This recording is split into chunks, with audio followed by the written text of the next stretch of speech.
Somewhere in the West there's a place where sound, soul and groove meet, where the music of new artists meets listeners like you, just like the ocean meeting the shore.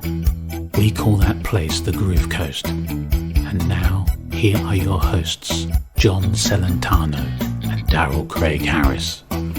Wow, so the inaugural voyage. That intro makes us sound so much more highbrow than we really Right? are. I know. That's our buddy Nigel from Jazz Talk News. Oh my gosh. Yeah. That pro tip, if you ever want something to sound super classy, get a British guy. Right? Gotta find a British guy. Not so easy. Well, there's a few of them in Vegas, but it's not quite so easy. I'm changing my Siri voice to a British voice, a male British voice, just so it's because it's right. So, sultry. John, let's talk about kind of the Groove Coast idea. What we originally came up with was to feature new artists. Right.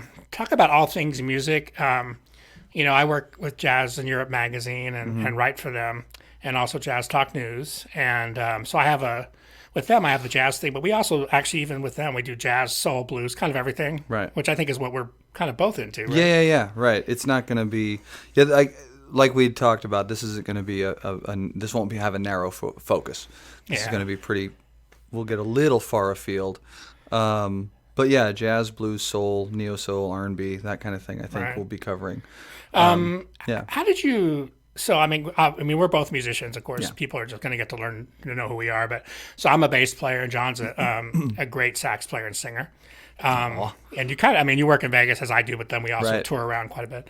How did you come to Vegas the first time initially? This was back in '99. I was living in Southern California. I was splitting my time between LA and Santa Barbara.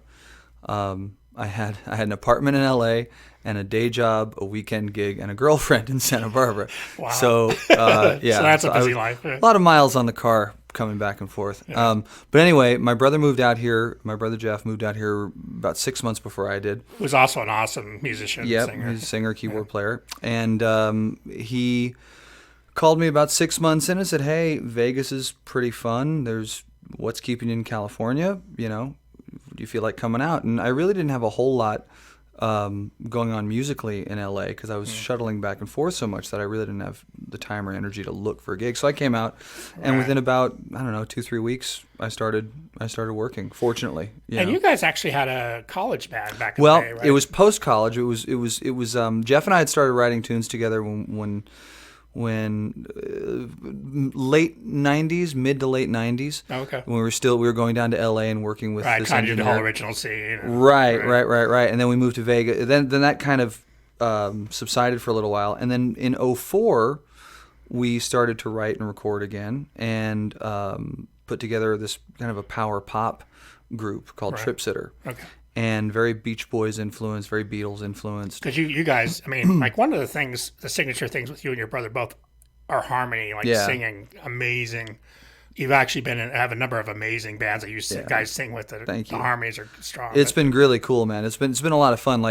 That's kind of been our stock and trade here. Yeah. And we both play instruments, but usually we get hired to do that plus vocals vocals plus a little bit of whatever else. Yeah, because you kind of have to do you kind of have to have multiple streams. Well, you know that exactly, right? You know that thing. So having the ability to wear different hats is what keeps you.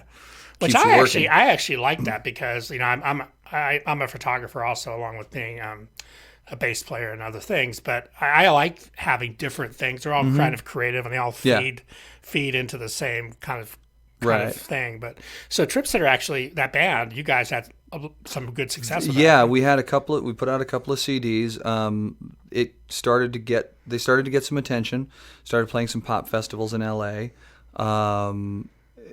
They were very well reviewed, and we were starting to get rolling, getting some fan support, and then it all came. It's like that old rock and roll story. It all came to a screeching halt. We're doing a show here in Vegas at the House of Blues, opening for America. Oh, wow. Which was a total blast. Yeah. It was really cool. They still sound awesome. They do, and we'd opened for several bands like that, like Little River Band was really cool. We opened for them in LA and awesome. A place like that. So we're doing this gig at House of Blues, and the music director for one of the original Beach Boys, Al Jardine, happened to be in the audience. My brother recognized him. He came backstage. We got to chatting. And he's like one of the original guys, right? Yeah, Al was one of the founding members. So he sang "Help Me Rhonda." He was the lead vocalist on "Help Me Rhonda." He arranged a couple of really good tunes for them. Right.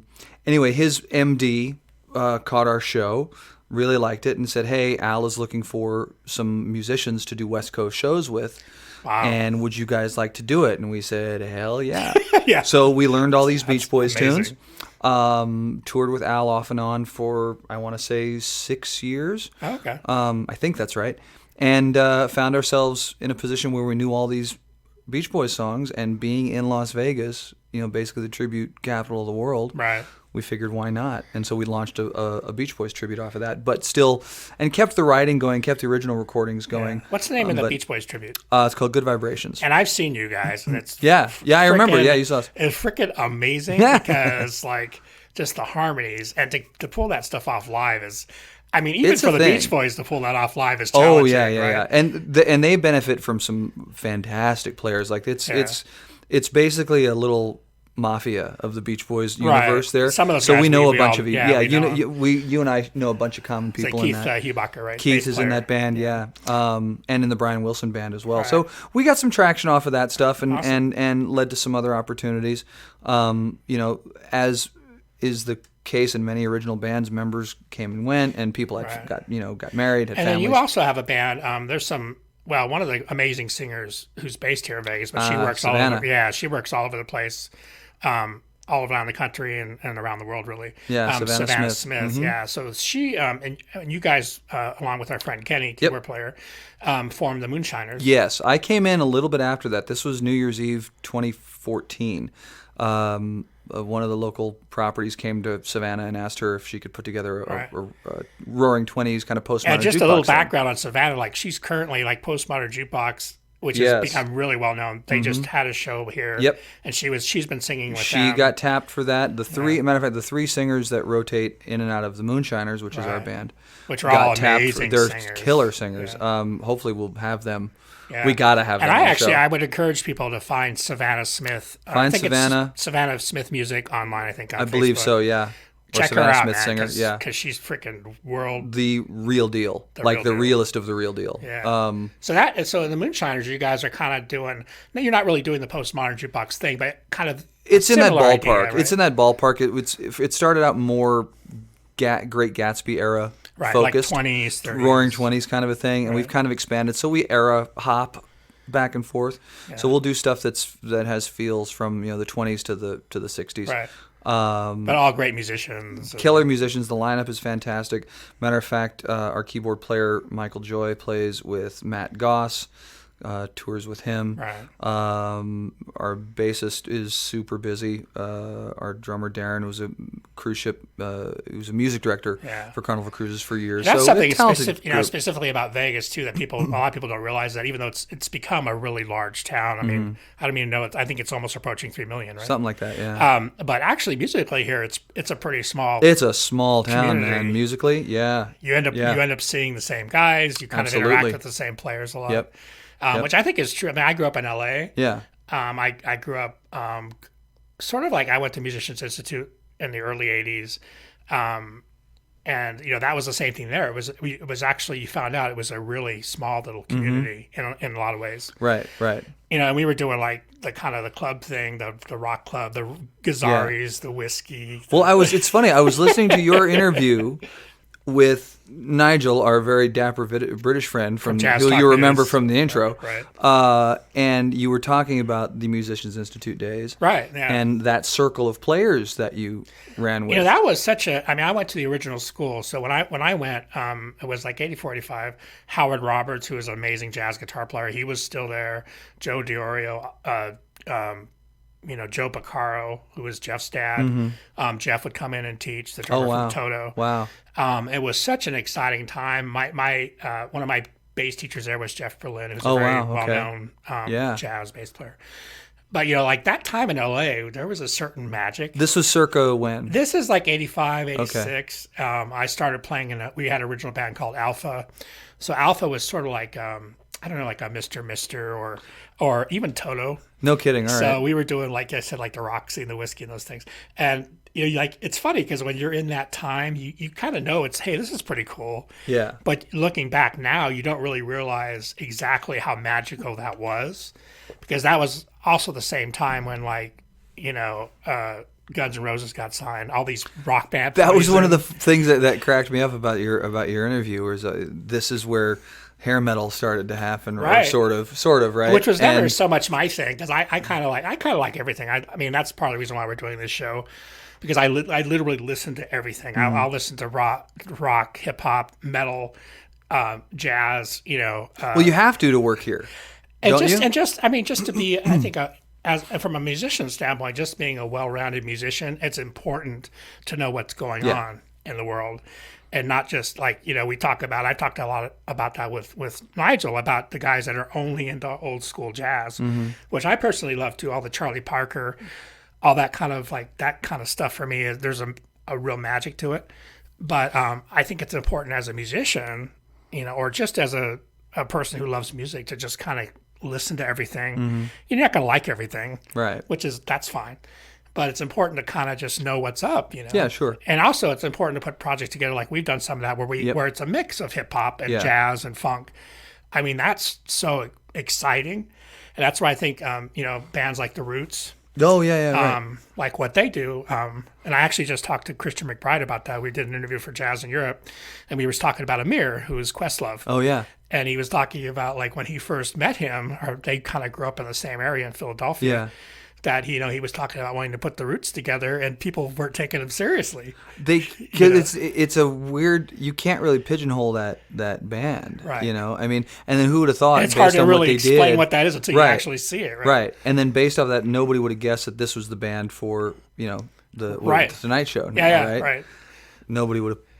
Nobody would have had that thought. Yeah, I mean, and all this, I always say, even, company, I mean, just related to the real world, companies like Coca-Cola or Pepsi or whatever, it all started with an idea. It was one guy sitting there having an idea. And that's how most bands have come about, right? Right. One guy sits there, or he's sitting there with his buddy, and they start throwing around ideas. It's like, we should do that. Yeah. Which is something even we've done. Right.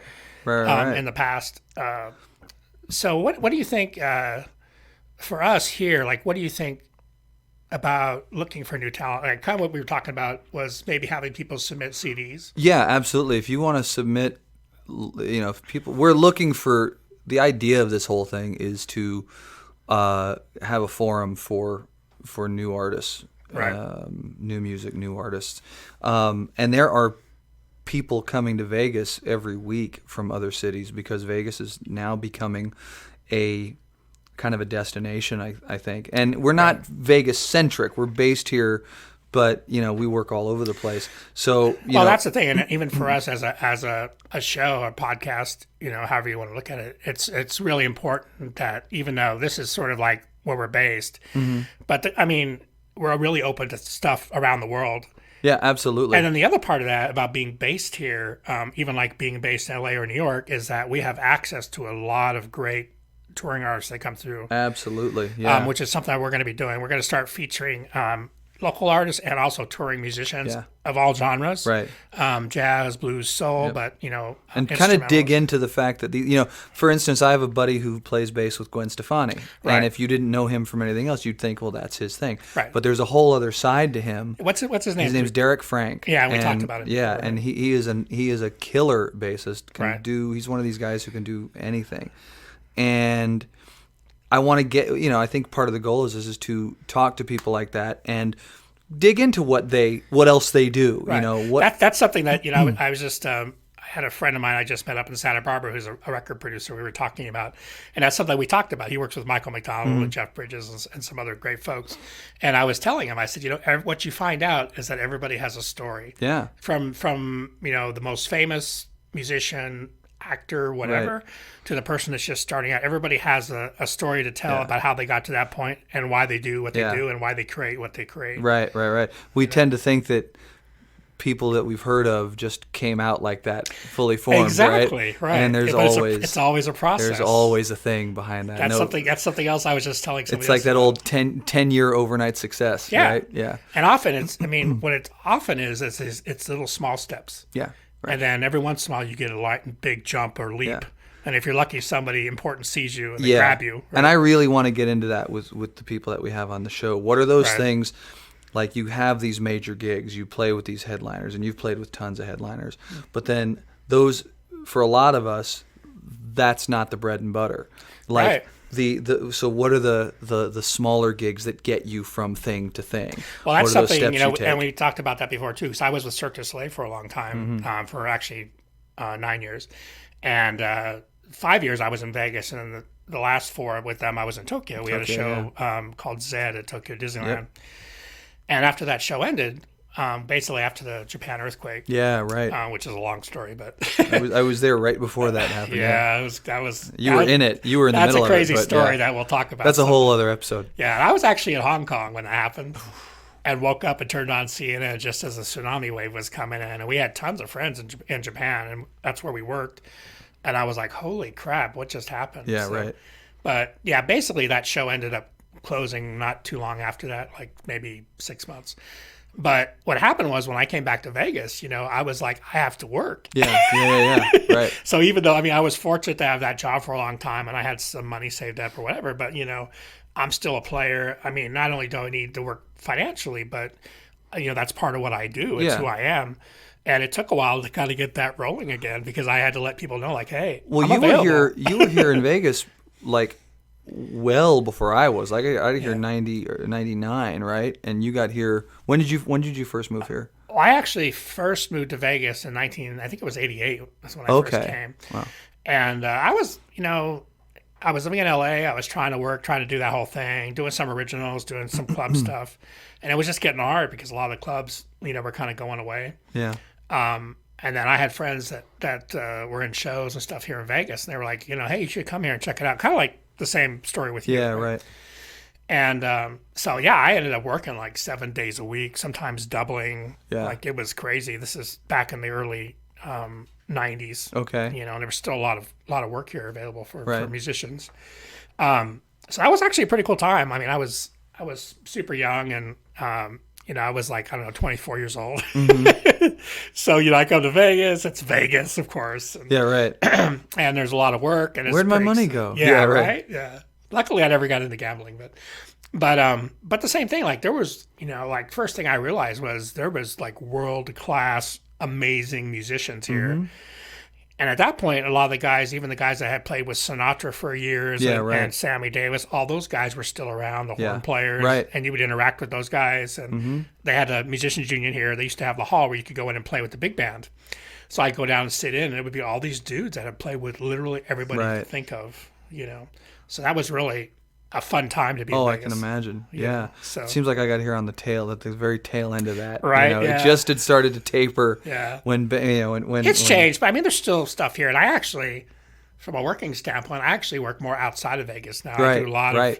Yeah, you're constantly traveling, man. Yeah, you're on the road a lot. Yeah, we do a lot of like Indian casinos and all sorts of different things. But I still I guess my soul is still in the original music. Yeah. And still, and I part of what I do too is I'm doing a lot of social media stuff on pages, and we actually should talk about that. We have our the Groove Coast page on Facebook, and that's just the Groove Coast, and also on Twitter, same thing. Groove Coast Podcast, and you leave us a message if you want your music or heard or submitted or reviewed. Send us links. Right. Send us things that you'd like us to hear. And that's part of something I'm going to be personally doing also with Jazz in Europe and JazzTalk.News because that's something Nigel. Yeah, that's kind of been your baby for a little while. Talk a little bit about that. That was actually, it's funny how that came about. I was in London with a friend of mine, Fiona Ross, who's become a really well-known jazz singer.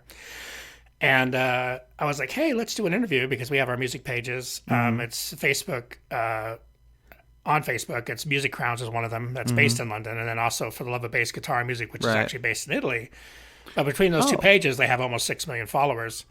And so I told Fiona, hey, let's do a Facebook Live interview and talk about what she's doing because she has a really interesting background. Okay. She used to teach at the British Academy of New Music, and part of some of her students there were like Rita Ora and Ed Sheeran. Oh wow. Okay. And since she left that position, the reason why she did leave because she wanted to really focus on her music. She's now released I think 3 albums, and they've gotten great reviews around the world. So she had an interesting story to tell. We did a Facebook Live with her. We did an interview. And Nigel, the editor for Jazz in Europe, who she also writes with, saw the interview and he contacted me. Oh, wow. And he was like, hey, I'd like you to do interviews for us or work with us. And I was like, am I really a writer? Because he was talking in terms of writing. And I said, but I do like doing the interview stuff. It's fun for me. So since then, that's kind of grown into this whole thing. So I've been able to interview some awesome folks through them. The recent ones were Bobby. I'm sorry. Yeah, I was going to say Christian McBride, right? Yeah. Which we just did, but I interviewed Bobby Santabria, who's a really well-known 10-time Grammy-nominated Latin jazz percussionist. Yeah. Great guy. Kenny Garrett. Yeah, one of my idols. Yeah, because you're also a sax player. Yeah, man. So yeah, that was just a whole unexpected new career kind of. That you seem to kind of, I mean this in the best way. You fall ass backwards into these great situations. I know, right? It's actually, I always say that, like you put out your efforts, you're trying to make your thing happen and get your stuff known, and then out of the blue, out of some direction you can't even imagine. Right. Those things happen. Left field, yeah. Which is a good life lesson. I suppose so. You have to stay open. You can plan all you want, but that's the thing. Sometimes fate will take over. And sometimes fate knows better than you. Yeah, right. There you go. We think we know what direction we're supposed to go in, and then all of a sudden it just kind of goes a completely different way. Yes. But which will be a topic maybe. Yeah, we get some people in, for that one. So we're gonna have some awesome guests. Me and John have already put together a list of some really fun people for you guys to discover. Yep. Not only from here in Vegas, from actually kind of around the country. Yeah. We have some friends that are coming into town that we're going to bring in, and we're going to also do some Facebook Live on our page, and also on For the Love of Bass Guitar Music, and maybe Music Rounds. We'll see. And but the whole idea is to basically involve people, to help discover people. Absolutely. Help shine the light on some really talented folks. Yeah. People who deserve some recognition. Right. Which you wouldn't have thought of coming here maybe 10, 15 years ago. To Vegas, right? Yeah. But the original music scene has blossomed quite a bit, and there are a lot more, like we were saying earlier, a lot more artists from around the country coming in, making this a regular stop. Yeah. And we want to. That's the thing about grab exactly. Those people. Everybody in the world, even from jazz artists to funk to pop, everything. Yep. So cool. So people can find us, like I said, on Facebook. The Groove Coast, also on Twitter at The Groove Coast. And please feel free to submit your links and to your music. We'd love to talk with you if you're coming through Vegas and you're a musician. Also, let us know about that. Maybe you could be a guest, right? You have a little time between shows, or absolutely.